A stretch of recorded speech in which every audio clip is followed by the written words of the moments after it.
I just accidentally fell into nuclear wastewater, but I never expected it would push my life to the very top. When I was about to head home to change clothes, my body started trembling, and the next second I coughed up black blood. At first, I didn't take it seriously. After forcing myself back home, I collapsed over the toilet and vomited non-stop, and what came out was nothing but nuclear wastewater. An intense chill overtook my entire body, and even wrapped in a blanket, I still felt freezing. What I didn't know was that my body was undergoing a mutation. Strangely enough, when I woke up the next day, my body had completely returned to normal, and I felt filled with incredible strength. Thinking I was fine, I went to the construction site as usual. Unexpectedly, I ran into a gang shootout, and a bullet sent me flying off the 18th floor.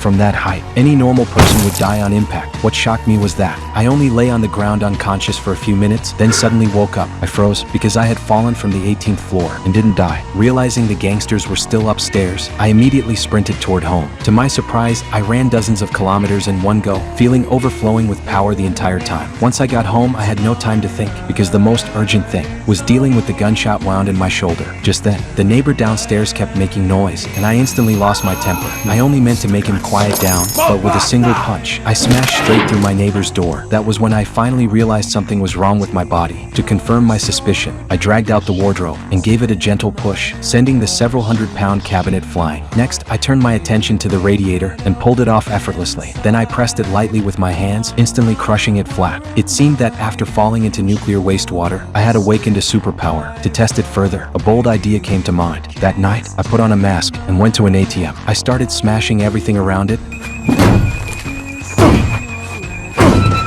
then used all my strength to rip the ATM straight out of the wall. Finally, I carried the ATM back home. With money in hand, I immediately went to a convenience store and bought a ton of my favorite ice cream. After stuffing my fridge full, I prepared to change the dressing on my shoulder. But what shocked me was that the gunshot wound had miraculously healed and my muscles had grown even stronger. As I stood there in disbelief, a scream suddenly came from my neighbor's apartment. To see what was going on, I stepped outside and saw thugs harassing my female neighbor. Since I've always been a timid, honest guy, I didn't have the courage to help her. I pretended to pass by and headed downstairs, but the thug suddenly stopped me and slapped me across the face. Then he dragged the woman back into the apartment. At that very moment,